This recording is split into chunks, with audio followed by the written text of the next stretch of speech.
रहा था रात्रि क्लास 21 फरवरी 1968। म्यूजियम प्रदर्शनी का नाम भी बदल जाएगा एक दिन। जो क्लियर नाम होगा वो बदली करेंगे समझाने के लिए। फिर भी पढ़ते हैं 21/2/68 की वाणी का दूसरा पेज, जिनमें प्रतिदिन नई नई पॉइंट समझाई जाती है। सतो प्रधान से तमो प्रधान कैसे बने हैं वो भी समझाना पड़ेगा। 84 जन्म लेते लेते तमो प्रधान बने हैं, फिर सभी सतो प्रधान बनने के लिए याद की यात्रा है। सभी के लिए एक ही याद की यात्रा है सतो प्रधान बनने के लिए, और ये रियल यात्रा है। वो भक्ति मार्ग की यात्रा होती है और ये है ज्ञान मार्ग की यात्रा। भक्ति मार्ग की यात्राओं में स्थूल रूप से भागते रहते हैं, देह का भागना करना हो जाता है, और ज्ञान मार्ग की यात्रा में भाई को भगाना पड़ता है, मन बुद्धि रूपी आत्मा को भगाना पड़ता है। हम जावेंगे अपने घर, जा करके फिर राजधानी में आना है। वो भक्ति मार्ग वाले तो यहीं इसी दुनिया में धक्के खाते रहते हैं, न शांति धाम जाते और न सुख धाम जाते हैं। सुख धाम के दुख धाम में ही वापस लौट आते हैं। हमको तो अपना राज्य था और बाप की श्रीमत पर हमने ये राज्य लिया था, फिर माया ने हराया। हर एक की बुद्धि में याद रहेगा तो इन बातों का नशा रहेगा। हम युद्ध के मैदान में, अभी हमको तमो प्रधान से सतो प्रधान बनना है। ये तो जैसे सहज बात हो गई है, राज्य लेना और राज्य गंवाना। हिंसक युद्ध करते करते राज्य गंवाते आए, और अभी अहिंसक युद्ध करते करते राज्य ले लेंगे। बाहुबल का युद्ध किया तो राज्य गंवाया, और अभी योग बल से हम राज्य को प्राप्त कर लेंगे। बाहुबल वाले फिर भी राज्य को गंवाएंगे और योग बल वाले राज्य पा जाएंगे। दुनिया को पता नहीं है कि हम कैसे हराते हैं। पता है? दुनिया को नहीं पता है कि बाहुबल से हम हराते हैं और योग बल से हम जीतते हैं। बाप ने समझाया है माया भी कितनी शक्तिवान है। इस समय तुम बाप को याद करने से शक्ति पाते हो माया पर जीत पाने की, और तुम्हारी आयु भी बड़ी होती है। इस समय संगम युग में तुम जितना जितना बाप की याद में रहेंगे तुम्हारी आयु लंबी होती जाएगी। जो सबसे जास्ती याद करेंगे उनकी सबसे लंबी आयु होगी। कम याद करेंगे उस पहले जन्म में जो एक्स्ट्रा ऑर्डिनरी जन्म है, जो सतयुग तक चलेगा, उनकी कम आयु हो जाएगी। जितनी कम आयु हो जाएगी उतनी आत्मा कम पावरफुल बनेगी। समझा जाता है कि इन्होंने याद कम किया।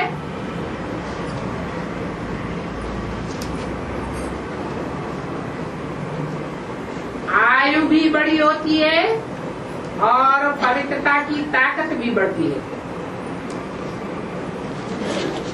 तो भेंट की जाती है कलयुग और सतयुग की। कलयुग में कम आयु वाले और सतयुग में बड़ी आयु वाले होते हैं। क्या अंतर है? कलयुगी मनुष्यों में और सतयुगी मनुष्यों में क्या अंतर हो जाता है जो उनकी आयु कम और उनकी आयु लंबी? सतयुगी मनुष्यों की आत्मिक स्टेज पक्की होती है और कलयुगी मनुष्यों की आत्मिक स्टेज कच्ची रहती है, होती ही नहीं। देवभान ही देवभान होता है, इसलिए आयु कम हो जाती है। तो भेंट संगम पर की जाती है। बाप संगम युग पर ही आते हैं। जो संगम युग पर नहीं होते वो भेंट को भी नहीं जानते, वो कंपैरिजन को जानते ही नहीं। ये तो तुम ही समझा सकते हो।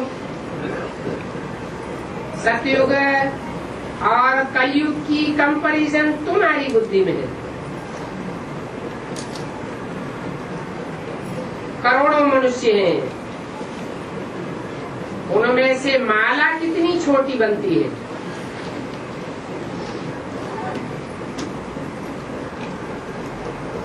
ये माला रूपी संगठन कौन बनाता है? माला को संगठित करने वाला कौन है? कहते हैं कि प्योरिटी से यूनिटी बनती है। तो इब्राहिम, बुद्ध, क्राइस्ट, गुरु नानक का परम धाम से आए थे तो उनमें भी तो प्योरिटी थी, नहीं थी? प्योरिटी थी, लेकिन उनकी प्योरिटी में और परमपिता परमात्मा शिव की प्योरिटी में जमीन आसमान का अंतर है। उनकी प्योरिटी एक जन्म में ही संग के रंग से नीचे ढसर जाती है और परमपिता परमात्मा कल्प कल्प संगम युग पर एक ही बार आते हैं और वो सदा शिव कहे जाते हैं। उनकी प्योरिटी एवर प्योरिटी रहती है, कभी नीचे गिरती ही नहीं। तो देखो 500-700 करोड़ मनुष्यों में माला कितने थोड़ों की बनती है। चिंताने में थोड़े ही पास होते हैं। यहाँ भी ऐसे है।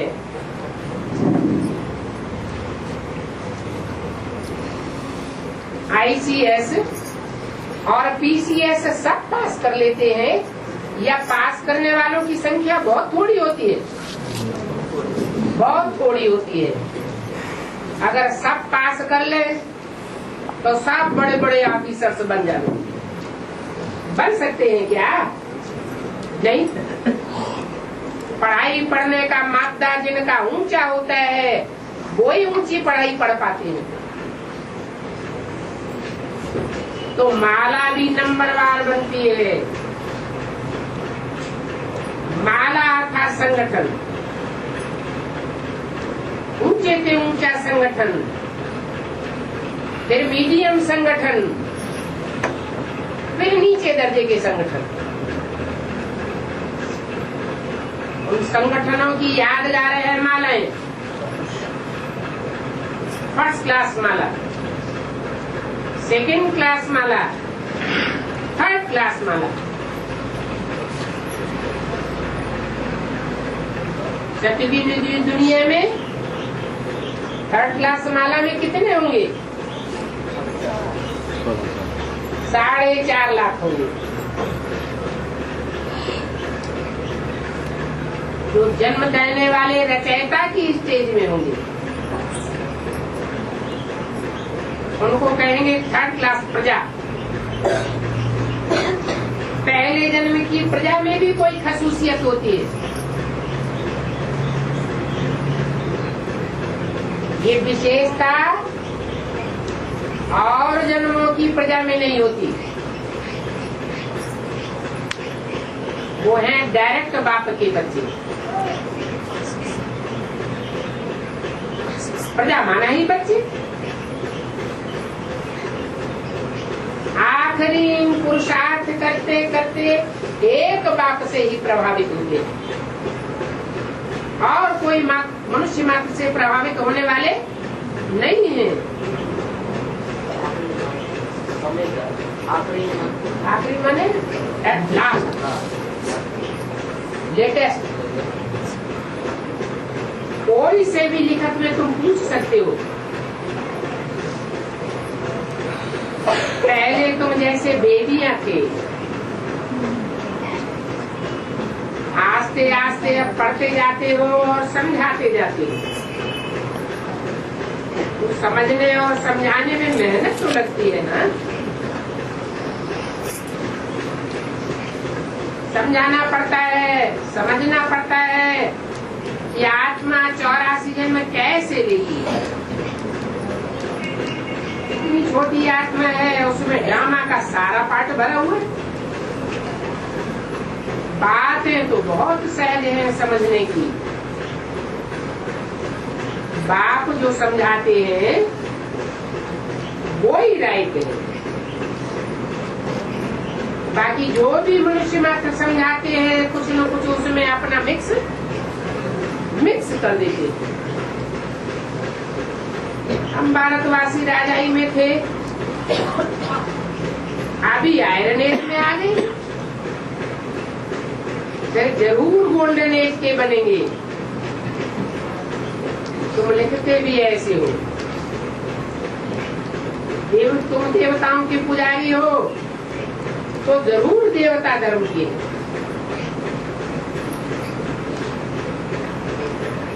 क्या देवता धर्म के पुजारी क्या बनेंगे? देवता धर्म के बनेंगे। भूत प्रेतों के पुजारी क्या बनेंगे? भूत प्रेत बनेंगे। और गॉड इज वन, गॉड को भगवान कहा जाता है। और जो एक बाप भगवान के पुजारी हैं वो क्या बनेंगे? भगवान भगवती बनेंगे। एक बाप दूसरा न कोई।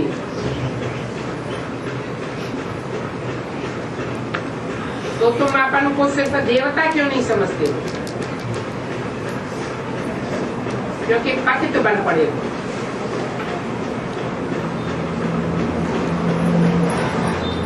झाड़ तो वही है, सिर्फ तमो प्रधान बन गया है।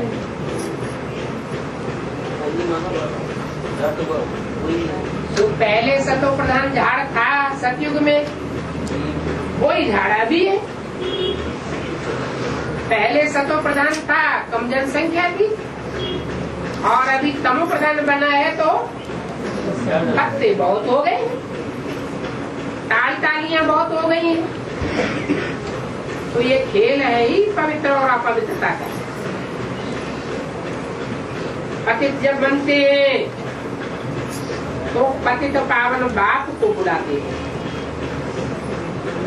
ये बाबा आकर के हम पतितों को पावन बनाओ।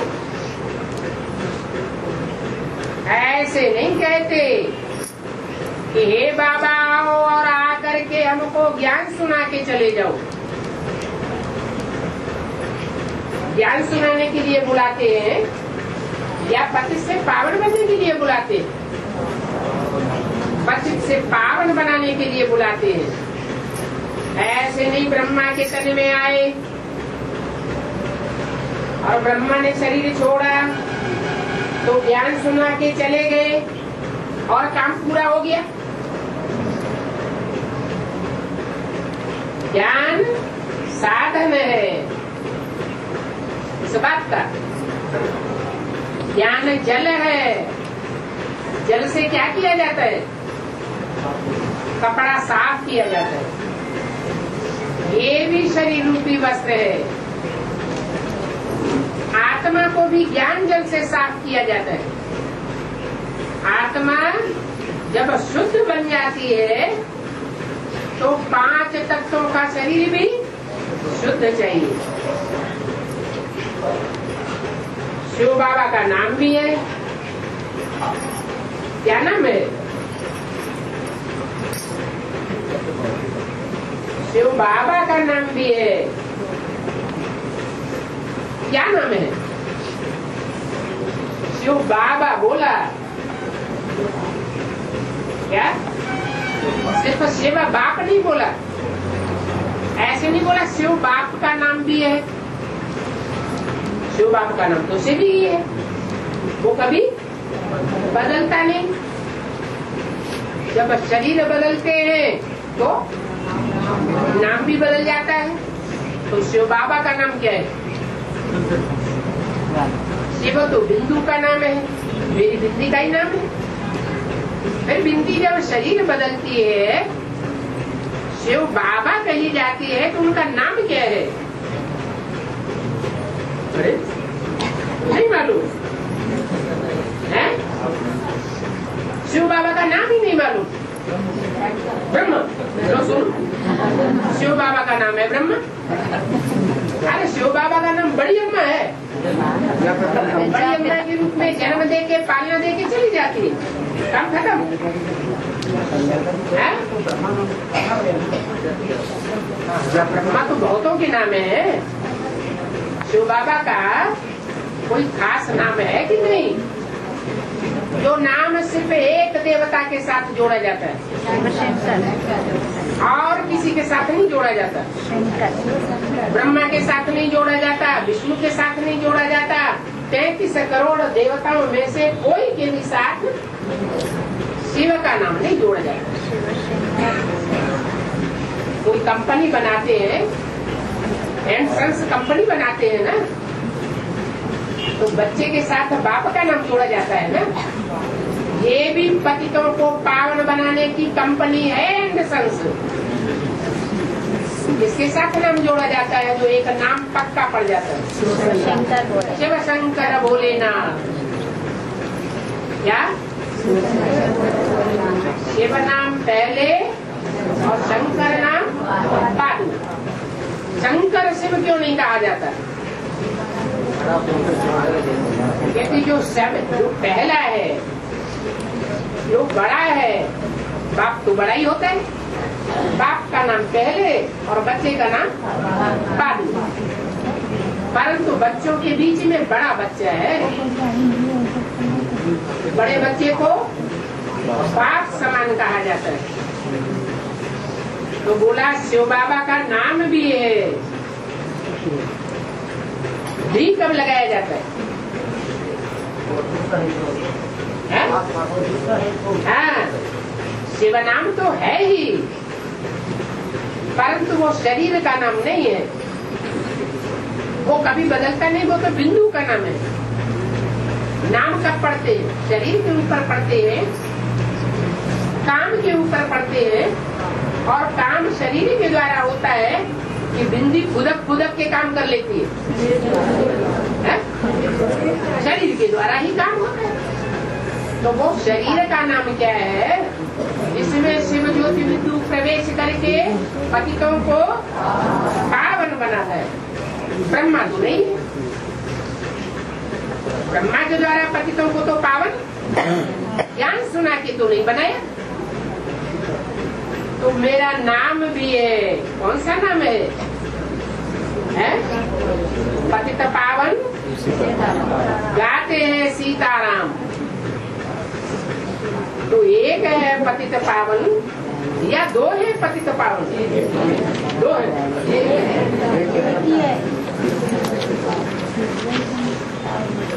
राम निराकार को ही कहा जाता है या साकार को भी कहा जाता है? सबका सदगति दाता राम कहते हैं। सबका सदगति दाता सदगुरु एक है। निराकार शिव राम जब ऊपर से आता है तो किसमें प्रवेश करता है? साकार राम में आता है या निराकार में? साकार में। तो तुम सब सीताएं हो और मैं हूँ राम बाप। मेरा बाप कोई नहीं। क्या ये कौन कहता है? ये शिव का काम है, बाबा भी नहीं। शिव का बाप कोई नहीं। कोई पतित पावन, परंतु उसके लिए चाहिए शरीर। संग का रंग लगाने के लिए क्या चाहिए? शरीर चाहिए। शरीरों के ही संग के रंग में आते आते सब मनुष्य मात्र पतित बन पड़े। अनेकों के संग के रंग में आए तो पतित बने, और एक ऊंचे ऊंचे बाप के संग के रंग में आने से सब पतित पावन बन जाते। बोला शिव बाबा का नाम भी है और वो शिव बाबा निराकार है। क्या निराकार का मतलब क्या हुआ? ऐसे नहीं कि वो बिंदु है सदैव। जब इस सृष्टि पर आता है तो जिस तन में भी प्रवेश करता है, प्रवेश करने के बावजूद भी, साकार में आने के बावजूद भी वो निराकारी स्टेज वाला है। वो कभी भी साकारी स्टेज नहीं धारण करता। निराकार है तो निराकार। परंतु शिव जयंती कहा जाता है। अब जयंती निराकार ज्योति बिंदु की होगी या साकार की होगी? साकार की जयंती होगी। हाँ, ये हो सकता है। एक जयंती होती है हद की, पेट से जन्म लेते हैं हद का, गर्भ से। और एक जयंती होती है बेहद की, सारे संसार में प्रत्यक्षता होती है।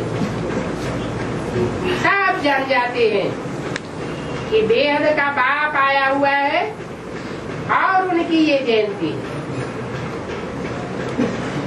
तो जरूर वो यहाँ आते हैं। बाप कहते हैं मैं तो इनमें प्रवेश कर तुमको रास्ता बताता हूँ। इनमें या इसमें?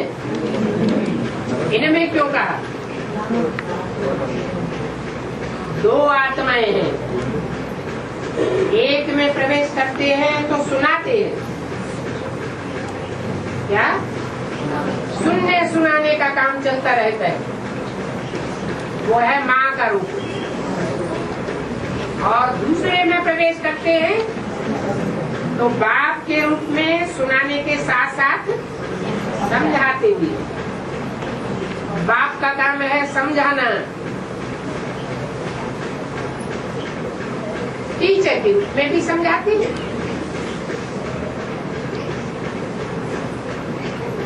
तो मैं इनमें प्रवेश करके रास्ता बताता हूँ। मेरा पार्टी है नरकवासी को स्वर्गवासी बनाना। क्या? कहाँ का वासी? स्वर्गवासी। वो स्वर्गवासी पहले कहाँ के वासी थे? नरकवासी। नरक नाम क्यों दिया? क्योंकि नरक नाम इसलिए दिया कि नर ने जो कुछ किया, जो दुनिया बनाई, वो ऐसी दुख की दुनिया बनाई कि सिर्फ नरक के द्वारा ही बनाई जाती है। भगवान वो दुनिया नहीं बनाता।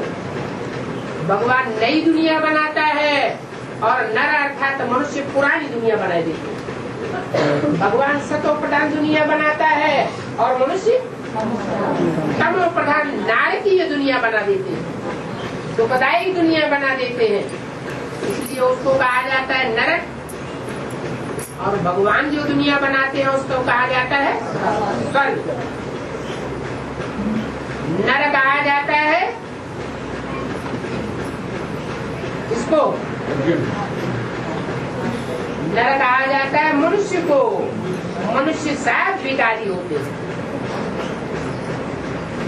क्या मनुष्य मात्र जितने भी हैं शक्ति पर 500-700 करोड़, वो सब विकारी। उन निर्विकारियों को, उन विकारियों को निर्विकारी बनाने वाला एक ही बाप है जो सदैव स्वस्थिति में रहता है। तो स्वस्थिति में रहने वाला जो बनाता है वो है स्वर्ग। नरक क्या बनाता है? नरक। और सदा स्वस्थिति में रहने वाला क्या बनाता है? स्वर्ग। वो बना देगा। हमको तो कुछ नहीं करना ना। स्वर्ग बनाने वाला स्वर्ग बना देगा, हमको तो कुछ नहीं करना है? हमको कुछ करना है कि नहीं करना है? अगर हमको कुछ नहीं करना हो तो 500-700 करोड़ जो भी नर हैं, मनुष्य मात्र है, वो सारे स्वर्ग में चले जाए। सब स्वर्गवासी बन जाएंगे?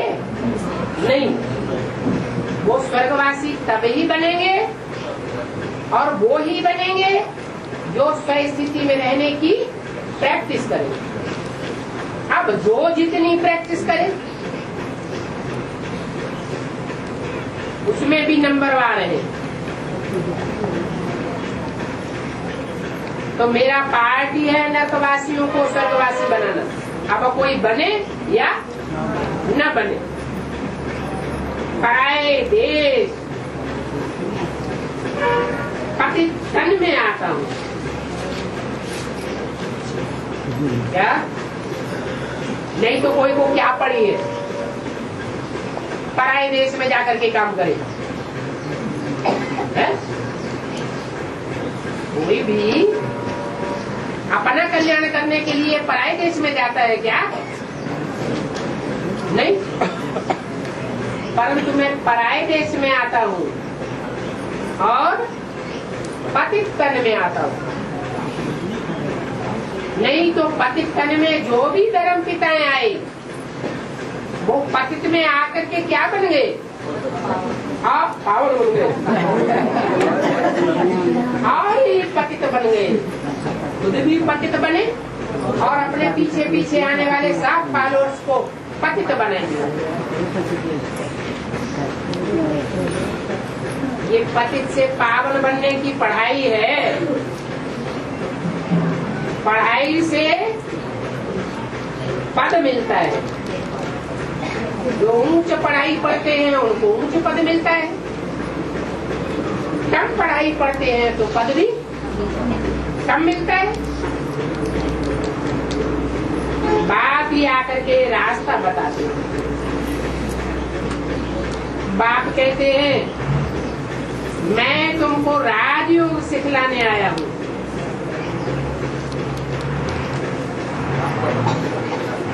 मैं ही आया हूँ। राजयोग की पढ़ाई और किसी ने नहीं पढ़ाई है, न कोई रास को जानता है।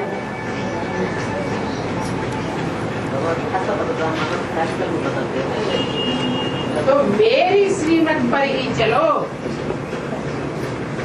क्या राजयोग की पढ़ाई और कोई पढ़ा ही नहीं सकता? तो क्या करना है? सिर्फ मेरी मत पर चलो। औरों की मत पर चलेंगे तो राजयोग की जगह राजभोग सीखेंगे, राजयोग नहीं सीखेंगे। इस समय ही राजयोग सिखाने का मेरा पार्ट है। क्या संगम युग पर ही मैं राजयोग सिखाता हूँ। न कलयुग में, न द्वापर में, न त्रेता में, न सतयुग में। फिर सतयुग में तो तुमको सुख मिल जाता है। तो इस राजयोग सीखने में बड़ी गुप्त मेहनत है। राज भी गुप्त है और मेहनत भी गुप्त है। तुम्हारा दान मान पद मर्तबा सब गुप्त है। पांडव होते ही है गुप्त। इतना गुप्त रह करके पुरुषार्थ करेंगे उतना अच्छा होगा। मान लो दान किया और सबको दिखा दिखा के किया तो उसकी ताकत कम हो जाएगी, खत्म भी हो सकती है। क्यों? क्योंकि दिखावा कर दिया। भारत की परंपरा में ज्ञान और योग का दिखावा करना अच्छा नहीं माना जाता रहा। भक्ति मार्ग में भी कहा हुआ है, योग जुगुति जप मंत्र प्रभाव हल है तब जब करिए दुराऊ। जितना जितना उसको गुप्त रखेंगे उतना ही ज्यादा फलदायी होगा, फल प्राप्त करावेगा, नहीं तो निष्फल हो जाएगा। अभी तुमको स्मृति आई है कि हम विश्व के मालिक बनते हैं, तो वो विश्व के मालिक बनने की खुशी भी रहनी चाहिए। विश्व के मालिक बनते हैं तो कहा जाता है माया जीते जगत जी, माया के हारे हार हो जाती है। योग बल का अर्थ ही है यार, याद में ही बैठो। तो दशरथ चक्रधारी भी बनते हो तो स्वधर्म में टिकते रहो। चक्कर को भी याद करना है क्या? सही स्थिति में जितना टिकेंगे तो बुद्धि सूक्ष्म बनेगी या विस्तार में जाने वाली बनेगी। जितना बिंदु रूप आत्मा को याद करेंगे सूक्ष्म स्टेज में टिकते जाएंगे, बुद्धि सूक्ष्म हो जाएगी। और बुद्धि सूक्ष्म होगी तो ज्ञान की गहराइयों को जास्ती पकड़ेगी, तो चक्कर भी जास्ती याद आवेगा। अपन को अशरीरी आत्मा समझना है, दूसरों को भी देह के रूप में नहीं देखना है, अशरीरी आत्मा को देखना है। आत्मा में ही ज्ञान ठहरता है। अपन को आत्मा समझ, सामने वाली आत्मा को, सामने वाले व्यक्ति को आत्मा समझ के ज्ञान देंगे तो उसकी बुद्धि में भी ज्ञान ठहरेगा। समय आ जाता है तो फिर कर्मातीत अवस्था को पालेगा। तो फाउंडेशन ही आत्मिक स्थिति का डालना चाहिए। अभी टाइम है याद की यात्रा में जाने का। क्यों? आगे टाइम नहीं जाएगा है? आगे टाइम रहेगा या नहीं रहेगा? है? नहीं रहेगा। क्यों? टाइम कहाँ ऊपर परमधाम में चला जाएगा। हाँ, आगे चल के इतनी जास्ती हलचल बढ़ेगी कि कोई का बुद्धियोग स्त्री रह नहीं सकेगा। जितनी जिसकी प्रैक्टिस हो गई उतना ही रह जाएगा। तो अभी याद की यात्रा की प्रैक्टिस करने का समय है। बाप की याद में रहने से ही तुम्हारी जंग निकलेगी। 5 विकारों की देह अभिमान की जंग चढ़ी हुई है।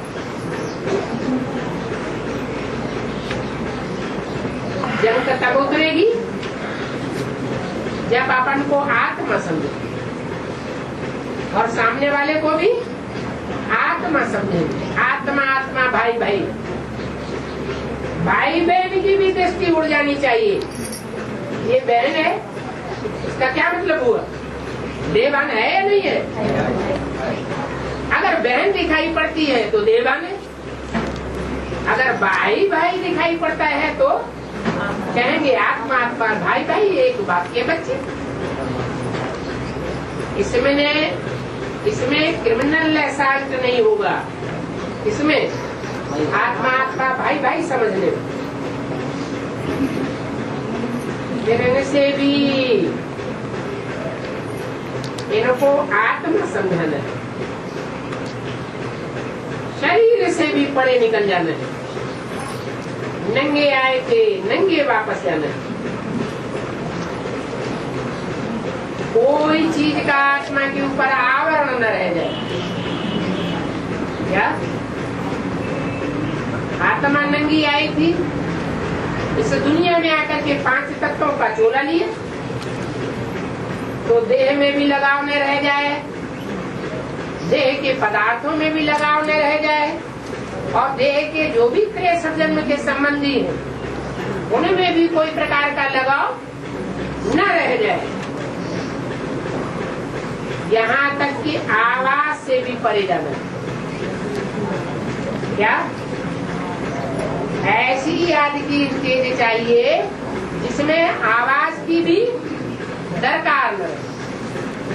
ऐसे नहीं कि अंत तक गीत बजाते रहो, टुन टुन टुन टुन रिकॉर्ड बजाते रहो तब याद आवे। तो निराकारी स्टेज नहीं कहेंगे। निराकारी स्टेज अर्थात आवाज से भी परे, आवाज के भी आधार लेने की दरकार नहीं, सुनने और सुनाने से भी परे। क्या जब ऐसी स्टेज बन जाएगी, और जिनकी भी ऐसी स्टेज बन जाएगी, और उनको फिर मोबाइल और फोन की दरकार रहेगी? नहीं रहेगी। अभी साधनों के आधार पर चल रहे हैं। क्या अभी कच्चे हैं, आत्मिक स्थिति वाले पक्के नहीं हैं। कोई कोई अनुभव करते हैं कि जो संकल्प हमने किया वही संकल्प उसने किया। जो हमारे मन में बात आ रही थी वही बात बाबा ने कह दी। कभी कभी करते हैं, सदैव सदैव वो नहीं करते। तो बाप कहते हैं अब तुम्हें जाना है अपने धाम। जैसे उस ड्रामा में पार्ट बजा कर फिर घर चले जाते हैं, ऐसे तुम भी 63 जन्मों की शूटिंग का पार्ट पूरा करके वापस घर चले जाते। ये है बेहद की बात। आशा दीदी आए, फिर यहाँ आकर के पार्ट बजाया, फिर आशा दीदी होकर के वापस जाते। मुक्ति धाम में जाकर के जीवन मुक्ति में आने की नॉलेज तुम्हारे सिवाय और कोई नहीं जानते।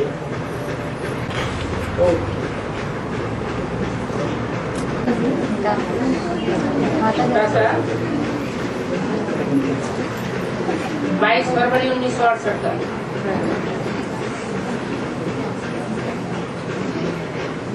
सबसे नई बात है कि श्रीमत पर सत्युग की स्थापना हम बच्चे कर रहे हैं। क्या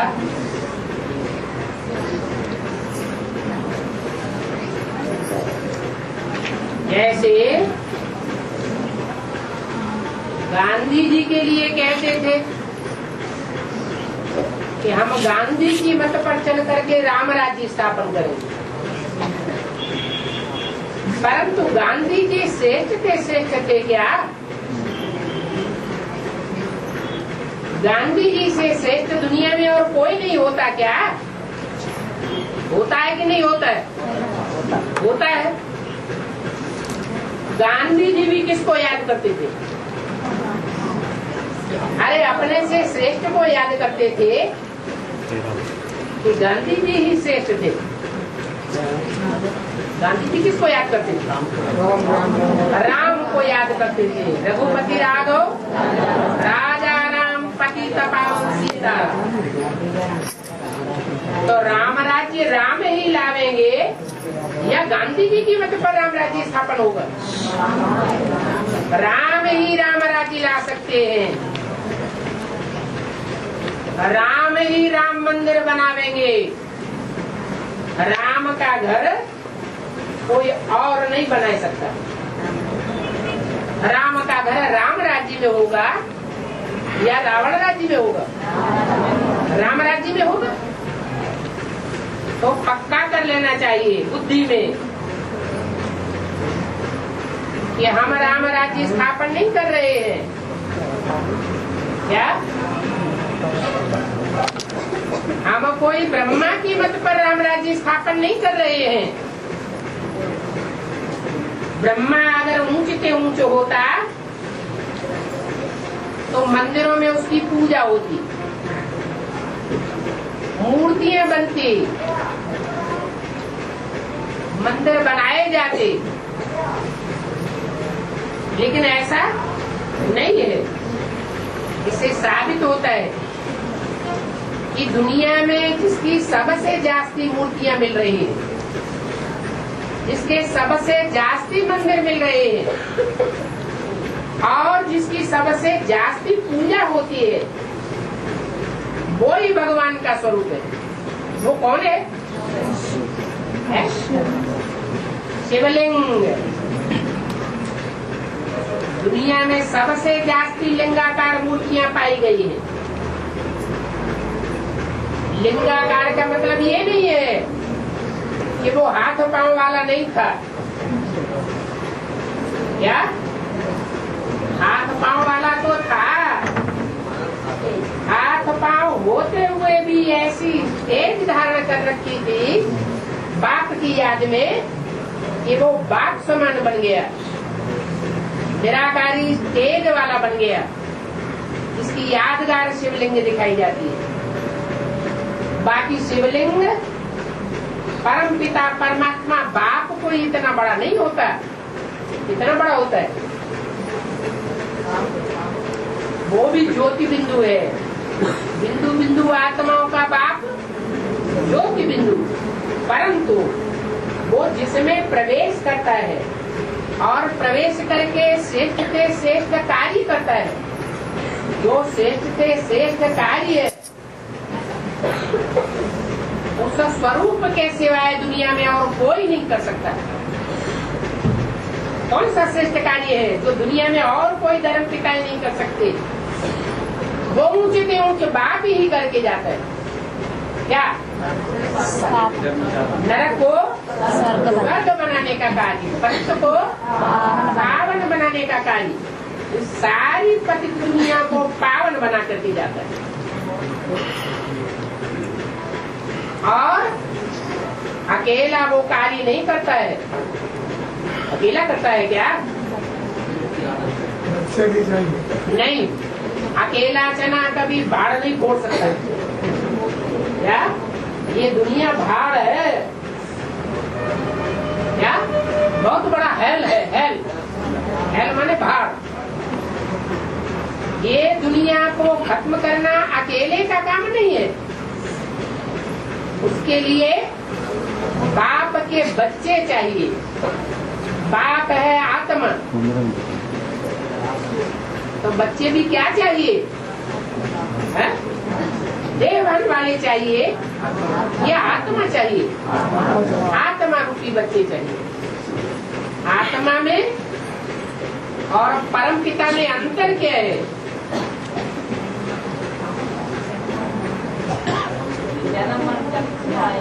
आत्माएं जन्म मरण के चक्र में आने वाली है और परम पिता जन्म मरण के चक्र में आने वाला है। आत्माएं सब भोगता है, कोई कम भोगी और कोई जास्ती भोगी। कोई आत्मा, कोई धर्म गुरु, कोई धर्म पिता ये नहीं कह सकता कि हम भोगता है। कोई कहेगा? कह ही नहीं सकता। सब आत्माएं भोगी और एक ही है जो अभोक्ता है। आत्मा एक ही अभोक्ता है और वो अभोक्ता इस संसार की बड़े से बड़े भोगी आत्मा में प्रवेश करती है। ये क्या बात हुई? बड़े से बड़े पतित में प्रवेश करती है या थोड़े पतित में प्रवेश करती है? दुनिया के बड़े से बड़े पतित मनुष्य में प्रवेश करती है। जो जितना जास्ती कलयुग के अंत में पतित बनता है वो इस सतयुग के आदि में सबसे जास्ती पावन बनता है। तो वो सुप्रीम सोल जब इस सृष्टि पर आता है तो पतितों से घृणा करके आता है क्या? है? पतितों से घृणा करके आता है क्या? नहीं, पतितों से घृणा नहीं करता, पतितों को गले लगाता है। घृणा किससे करता है? कामी से घृणा नहीं करता, क्रोधी से घृणा नहीं करता, लोभी मोही से घृणा नहीं करता, अहंकारियों से घृणा। और घृणा भी कैसी? नहीं, अंदर का प्यार और बाहर का प्यार वो कोई समझ नहीं सकता। क्या? बाप के पास अंदर का प्यार रहता है, बाहर का प्यार नहीं रहता। ज्ञान के चित्र में देखो, लेफ्ट साइड की जो सबसे बाद वाली जड़ है, नास्तिक धर्म की जड़, वो सबसे नजदीक है या सबसे दूर है? सबसे नजदीक है। तो दिखाने के लिए सबसे नजदीक और अंदर से सबसे जाती दूर। बाप जिस उद्देश्य को लेकर इस दुनिया में आता है, राजयोग सिखा करके राजाई देने के लिए आता है, वो राजाई नास्तिक धर्म वालों को नसीब नहीं होती। तो कामियों को प्रेफरेंस मिल जाता है। दुनिया में जितने भी विधर्मी हैं, उन विधर्मियों में सबसे जास्ती महाकामी धर्म कौन सा है? इस्लाम धर्म। और सबसे जास्ती राजाई किसने की है नरक की दुनिया में? इस्लाम धर्म ने की। तो वंडरफुल बात हो गई। इतने लंबे समय तक राजाई और कोई धर्म ने नहीं की। भगवान पवित्रता स्थापन करने आता है या अपवित्र बनाने के लिए आता है? आता तो पवित्र बनाने के लिए, लेकिन अपवित्र से घृणा नहीं करता। कहता भी है बच्चे नहीं, कामी को पतित कहा जाता है, क्रोधी को पतित नहीं कहा जाता है। माना क्रोधियों को पावन बनाने के लिए आता है या कामी जो पतित होते हैं, महाकामी महापतित, उनको पावन बनाने के लिए आता है? जो कामी होते हैं उनको, जो पतित कहे जाते हैं, उनको पावन बनाने के लिए। कोई कहे ये तो बड़ी अच्छी बात है, बाप पतितों को तो घृणा नहीं करता, तो भूत पतित बन गए। नहीं, भगवान बाप आकर के लक्ष्य देते हैं। क्या लक्ष्य देते हैं? नर से नारायण बनना।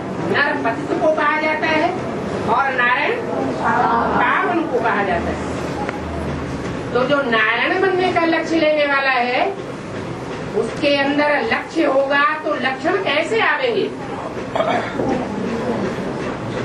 पावन बनने के लक्षण होंगे या पतित बनने के लक्षण होंगे? पावन बनने के लक्षण होंगे। अगर लक्ष्य नहीं लिया है तो लक्षण नहीं आ सकते। ज्ञान में आने के बाद, बाप को पहचानने के बाद जो जितना जल्दी लक्ष्य को धारण कर लेता है कि हमको नर से नारायण जैसा बनना है, वो उतना ही जल्दी लक्ष्य को प्राप्त करने से ऊंच बन जाता है। लक्ष्य की महिमा है। लक्ष्यहीन है तो लक्षणहीन बनेगा। लक्ष्य धारण करता है तो लक्षण दिखाई देने लगेंगे। इसलिए बोला ड्रामा के प्लान अनुसार और कलप पहले मुआफिक बच्चे श्रीमत को धारण कर रहे हैं। इसकी श्रीमत जो ऊंच से ऊंच पाठधारी है, उस ऊंच से ऊंच पाठधारी को पहचान करके ऊंच से ऊंच की मत को धारण कर रहे हैं। बच्चों की बुद्धि में है कि नई दुनिया कैसी होगी। सतयुग में तो एक ही आदि सनातन देवी देवता धर्म होगा, दूसरा कोई धर्म नहीं होगा।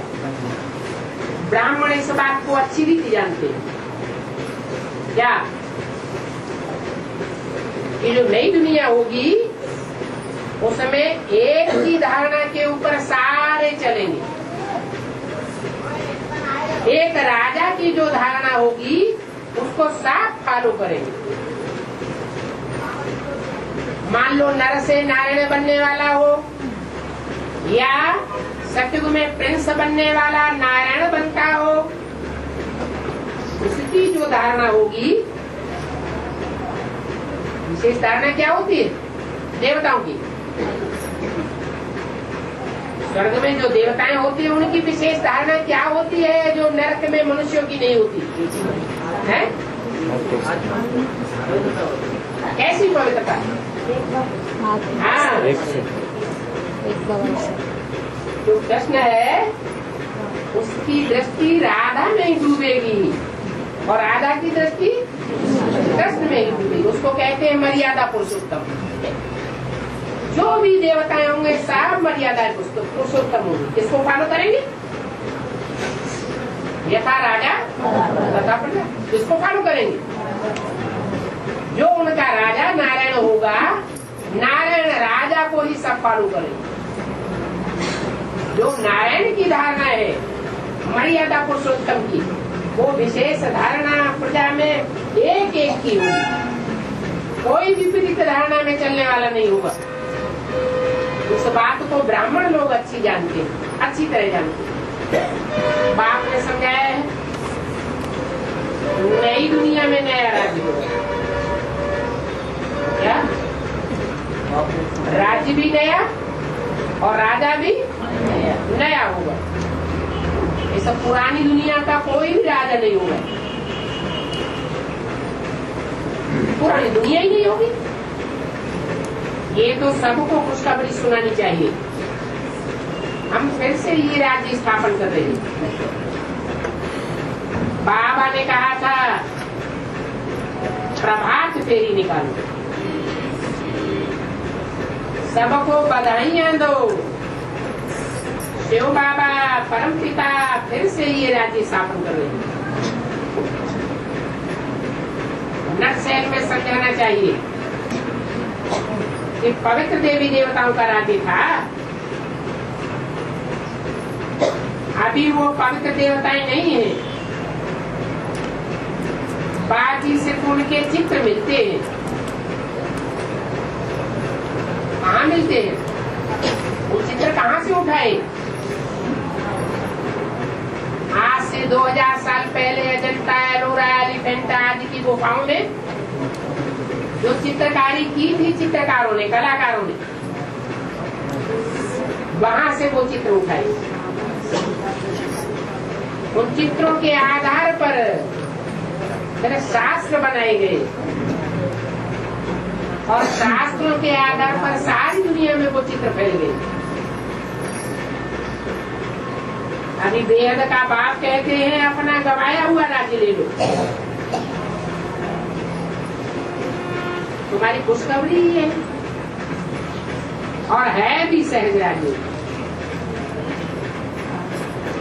तुमको बाप से स्वर्ग का वर्षा मिलता है। क्या यज्ञ के बाप से स्वर्ग का वर्षा मिलता है और 63 जन्मों में हद के बाप से कौन सा वर्षा लेते हैं? नारकीय वर्षा लेते हैं। शिव जयंती मनाते हैं, शिव बाबा आते भी है संगम युग पर। क्या सिर्फ संगम युग पर नहीं आते, युग पर आते हैं, पुरुषोत्तम संगम युग पर आते हैं। क्या याद रहना चाहिए? जब संगम युग याद न रहे, संगम युग के साथ साथ पुरुषों में उत्तम कौन है, उत्तम से उत्तम पाठधारी कौन है, वो भी बुद्धि में याद आना चाहिए। उत्तम से उत्तम पुरुष देवी देवताएं ही थे जिनके चित्र मिलते हैं। भारत में उनके बड़े बड़े भव्य मंदिर बने हुए हैं। कौन सा मंदिर भव्य मंदिर है? लक्ष्मी नारायण के भव्य मंदिर बने हुए। शास्त्रों में उनकी कोई ग्लानि नहीं। 33 करोड़ देवताओं में से सबकी ग्लानि है। क्या? हर एक देवता में कोई न कोई डिफेक्ट रहा है और उस डिफेक्ट के आधार पर उनकी ग्लानि है। जैसे कृष्ण के लिए कहते हैं कृष्ण काला, तो कोई काला कर्म किया होगा कि नहीं किया होगा? है? अरे कृष्ण ने कोई काला कर्म किया होगा कि नहीं किया होगा? काला कर्म किया होगा तो कृष्ण को काला दिखाते हैं, फिर कृष्ण को गोरा भी दिखाते हैं। माना वो काला पर खत्म हो गया तो गोरा, लेकिन नारायण को सदैव गोरा ही दिखाते हैं, नारायण को काला नहीं दिखाते हैं। नारायण की कोई ग्लानि नहीं है, तो ऐसा देवता तुमको बनाते हैं निष्कलंक, जिसके ऊपर कोई कलंक नहीं होता है। अभी तो रावण राज्य, क्या नारायण का राज्य नहीं है? रावण माने रुलाने वाले का राज्य है। नारायण का राज्य नहीं है। नारायण कैसा? जिसका घर नार अर्थात ज्ञान जल में ही जिसका घर है। ज्ञान सुखदायी होता है, यह दुखदायी होता है। जो ज्ञान रूपी जल में रहने वाला है वो सदैव सबको सुख ही देगा या दुख भी देगा। बहुत से ऐसे हैं ज्ञान सुनाने वाले, बेसिक में भी है, एडवांस में भी है। बेसिक ज्ञान सुना करके भी दुखी कर देते हैं और एडवांस ज्ञान सुना करके भी दुखी कर देते हैं। तो उनका ज्ञान है या अज्ञान है? वो ज्ञान नहीं है जो दूसरों को सुख न दे सके। ईश्वर का ज्ञान, ईश्वर को सुखदाता कहा जाता है या दुखदाता कहा जाता है? सुखदाता कहा जाता है। सुखदाता की दी हुई चीज जब हम दूसरों को देते हैं तो दूसरों को क्या अनुभव होना चाहिए? सुख का ही अनुभव होना चाहिए। तो अभी रावण राज्य खत्म होने वाला है, दैवी राज्य जिंदाबाद होता है। क्या जिंदाबाद होगा? दैवी राज्य जिंदाबाद और रावण राज्य मुर्दाबाद। ये तो अच्छी बात है ना। गांधी जी ऐसे कहते थे। कैसे कहते थे? राम राज्य हो। तो अभी ये स्थापन हो रहा है। हम अखरे अखरे चित्रों से समझाए रहे हैं। जो समझेंगे वो ही राज भाग लेंगे। वो ही गीता की एपिसोड वाली महाभारत लड़ाई सामने खड़ी है। पहले पहले सृष्टि पर पवित्र देवताओं का राज्य था। गीता के भगवान ने आकर के नर को नारायण बनाया था, और आप फिर से क्या बना रहे हैं? नर से नारायण जैसा देवता बनाए रहे हैं। अगर नारायण नबी बने तो यथा राजा नारायण तथा प्रजा बन जाए। नंबरवार प्रजा भी होती है, नारायण के नंबरवार राज्याधिकारी भी होते हैं, एक जैसे होते हैं। नंबरवार राज्याधिकारी होते हैं, नंबरवार राजधानी स्थापन होती है। तो राजयोग के द्वारा ये राजधानी स्थापन हो रही है। जो पुरुषार्थ करेंगे वो पाएंगे। अच्छा, ओम।